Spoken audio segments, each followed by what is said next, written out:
Hey y'all, I wanted to take a minute and talk about this article. I know it was really dense. It had a lot of information kind of just jam packed in there, but it was the best way I could get it across to you quickly and concisely. The article focused primarily on the idea that you have to engage an employee to get performance out of them. And that just makes sense, just common sense, really, if you just think about it without having to worry about all the different research out there. But on this video, I really wanted to focus on the idea of you have to train your employee properly in order to get them to engage, which kind of makes sense again. And the whole point of this entire MBA class is employee training and development. If you've ever had a job where you were not properly trained, you know exactly how that feels. That feeling of, I don't know what I'm doing, I don't want to mess up, but at the same time, no one showed me what I'm supposed to do. One of the shortest times that I've ever worked at a job was at a really nice restaurant, and I was hired to be the hostess, which was great, and that was fine, and I was trained to take people to their seats and know what seats were where and what order to seat people in, and here's their menu, and here's your silverware and your napkin, and your waiter will be with you soon. That was kind of the extent of my training. It was very, very quickly done. It was not hard at all. But after being in that position for about 3 weeks to a month, they needed someone to help with ordering and taking orders and that kind of stuff. So it wasn't really a full-time waitress position, but it was more like to-goes, helping out in the bar, restaurant, that kind of stuff. So I jumped on it. It was something fun. I thought I'd be great at it. But they never trained me. I guess they assumed that because I had worked there that I knew the menu and that I would know how to work the computer system. But I had no clue. So people would ask me things and I'd have to open the menu and look, right? And they could have done that. They weren't getting their answer quickly. And then when it came time to put the orders in the menu, into the computer for the kitchen to make them, I was never trained on how to do that. They just kind of gave me a card and said, here, go. So I would spend more time going through the computer trying to find the right information, the right add this sauce, take this off, that kind of thing, than it would take me to actually go get the orders from the people at the tables and stuff. So that really wasn't good, and I quit that job within a few weeks after after they transferred me to kind of doing the waitressing to go type stuff, because I had no clue what I was doing, and I would ask and I would get the response of, you should know this, how come you don't know this? And then I would also kind of get the eye rolls and because the other people are busy, the other waiters and waitresses, it's not their job to make sure that I know how to put stuff in the computer. It's the manager's job. But the manager was always busy. It was a very busy restaurant, and he never took the time to train me on what needed to be done. So because I did not receive the proper training, I was not engaged in that position, and I quit because I didn't want to be there. I wasn't enjoying it. It was a very frustrating job. And the one thing I want you to remember, and they didn't talk about this in the article explicitly, but jobs, most people, they transfer around positions, different departments, whatever. And so just because someone is engaged in one position and this job does not necessarily mean that they're going to be engaged in a different position in that same company, because your training is cyclical, right? Like, you get a new position, you train, you learn that information, you learn what you need to do, you get transferred, promoted, whatever.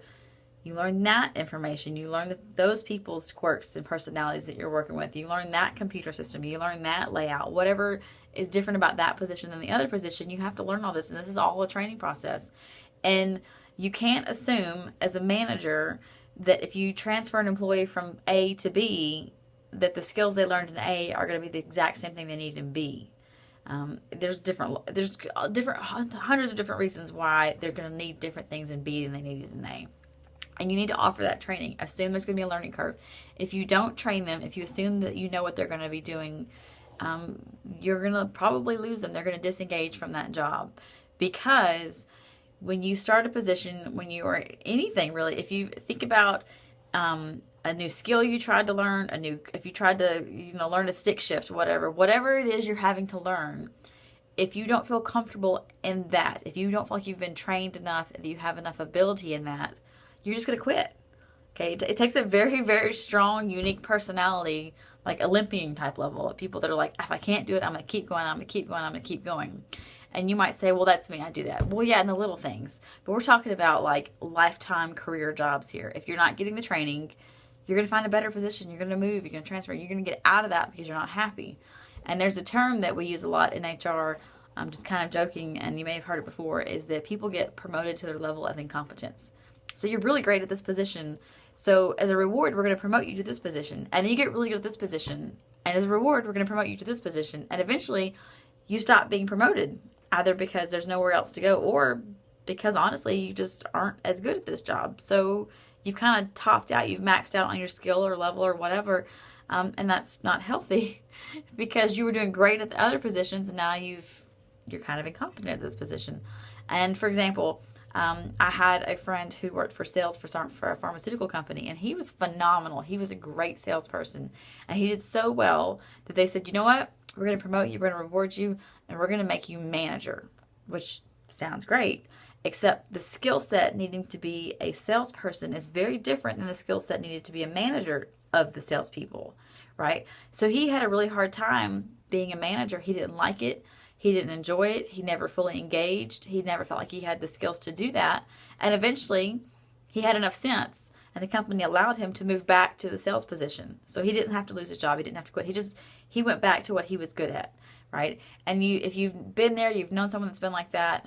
This is not an uncommon thing. It's pretty common. You see it a lot in the workplaces. So I just want to make sure that you understand that and the importance of the training aspect to the employee engagement.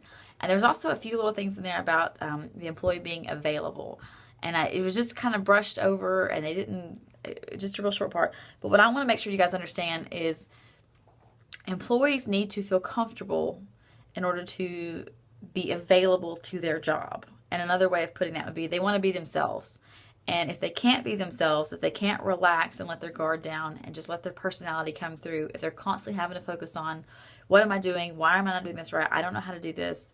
It's going to stress them out. And that anxiety and that ability of not being able to bring themselves, of not being available in their position, will cause them to either never engage or to disengage. So again, I know it was a dense article. That was the best I could do for you to get all that information to you as quickly as possible. And from this point on, you're going to talk about motivation, a really great HBR article, and there's also another article on the top reasons that employees disengage in the workplace. And I'm sure most of you guys have probably experienced that yourself. So keep up the good work, and I'll talk to you soon.